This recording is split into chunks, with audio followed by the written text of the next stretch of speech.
Ok, bonjour à tous, c'est Sila Youssouf, je suis à Bouj Al-Haram. Ok, et c'est dit bonjour à tous les networkers du monde pour toutes les questions. D'où vous venez, c'est pour amener en même temps tout le monde à visiter Bouj Al-Haram en direct.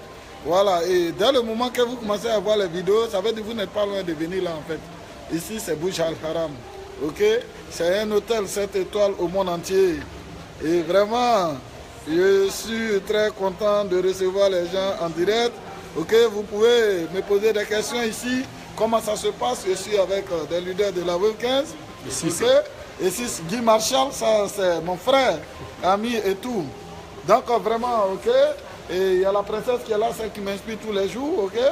Voilà, elle est auprès de moi ici. Salut à la Côte d'Ivoire. Ici c'est Bouj Al-Haram. Ici c'est Dubaï.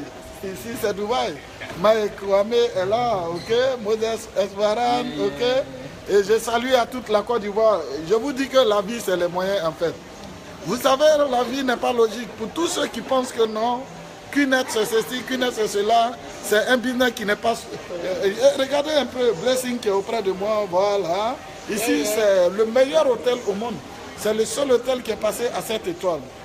Et je me souviens un peu quand j'ai commencé Cunet, certains se moquaient, certains disaient que ça ne ressemble pas au travail, certains disaient que c'est ceci. Mais je vous dis tous les jours, moi j'ai passé le concours de 2005 en 2010, j'ai échoué à tous les concours. Ils m'ont forcé à démarrer Cunet.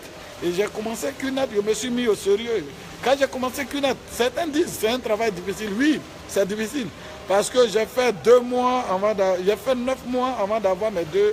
J'ai fait 10 mois pour toucher mon premier chèque. Cunet, c'est un travail qui est très difficile, je vous le garantis. Mais j'étais toujours constant dedans, j'étais toujours sérieux dedans. Ça finit ma chaussure, c'était vraiment très compliqué.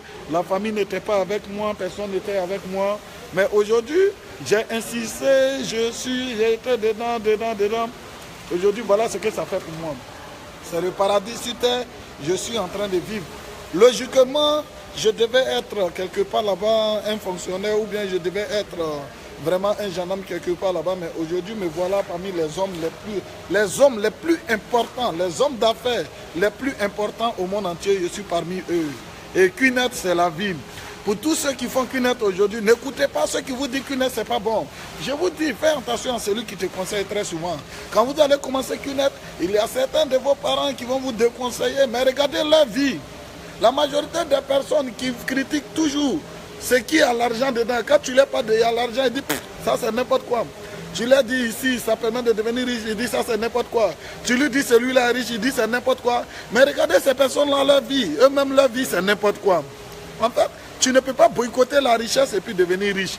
La richesse appartient à ceux qui prennent la richesse au sérieux. Ici c'est Bouj Al-Haram. Je sais que certaines personnes très négatives parleront d'autres choses. Mais je vous dis, dans la vie, il y a un choix. Il y a les personnes positives et il y a les personnes négatives en fait.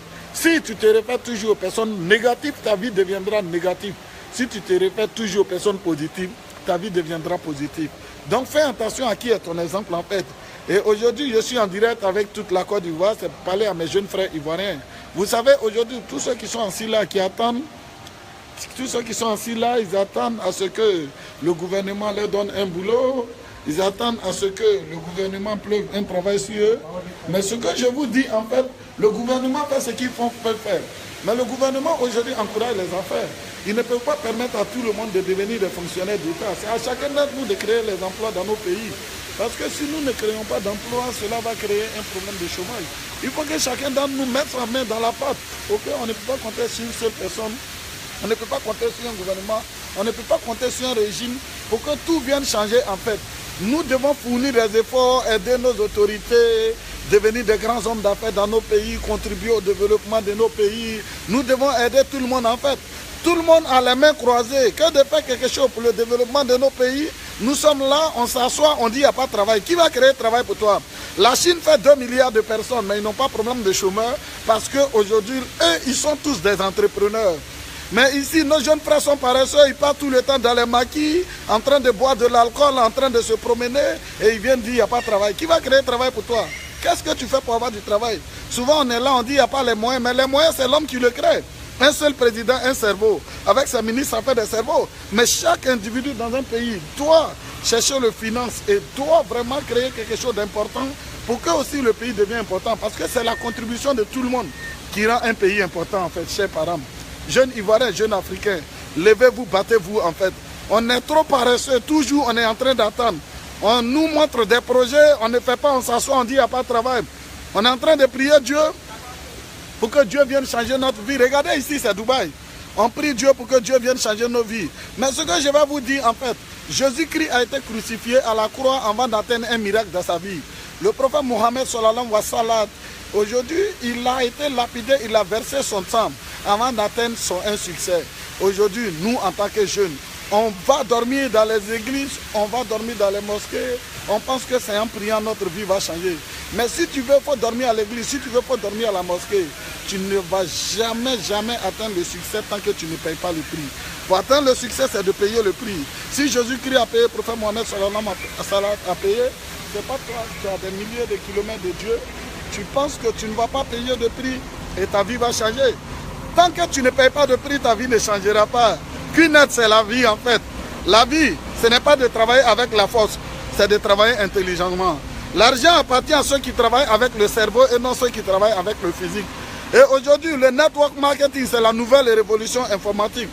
Les gens importants comme Donald Trump, les gens importants tels que Bill Gates, les gars importants aujourd'hui parlent du network marketing. Quand on parle des gars tels que Warren Buffett, aujourd'hui, le riche du e-commerce, il fait le network marketing. Aujourd'hui, on parle de ça et certains disent que non, network c'est de l'anarque. Mais quand tu n'es pas encore civilisé, ce qui est bon, tu penses que c'est de l'anarque en fait. Quelqu'un qui est assis, qui fait Abidjan le village, qui vient et critique QNET. Aujourd'hui, moi je suis à Dubaï grâce à QNET. Quand tu parles de QNET, toi tu fais quoi de ta vie en fait? Tu es là, tu fais Abidjan le village et tu penses que non, ton histoire jaune que tu connais là, ça te permet d'être civilisé. Histoire jaune n'a rien à voir avec l'évolution du monde. Parce qu'en histoire jaune, ils vont t'apprendre l'histoire de Sundiata Keïta. Mais comment le monde se développe, ils ne vont pas t'apprendre ça en fait. Network marketing, c'est la vie, ça marche. Je vous garantis, je fais QNET, c'est Viconcile Sila Youssouf. 3 à gauche, 3 à droite. Toi, tu dis c'est pas bon là. Tu as déjà voyagé où? Tu connais où? Destination, c'est Abidjan. Aujourd'hui, souvent, on est là, on se promène à Yopougon, Cocody, et on pense que la vie s'arrête là en fait. La vie ne s'arrête pas à Yopougon et Cocody en fait. On est là, on mange placali, on pense qu'on est civilisé. Certains d'entre nous ont dit que non, à part Abidjan, il n'y a rien de bon. Mais vous êtes en train de vous mentir. Sortez du pays, vous allez comprendre comment les gens ils se battent en fait. On mange notre atiéké, on pense qu'on est hier, on est civilisé, parce qu'on sait parler.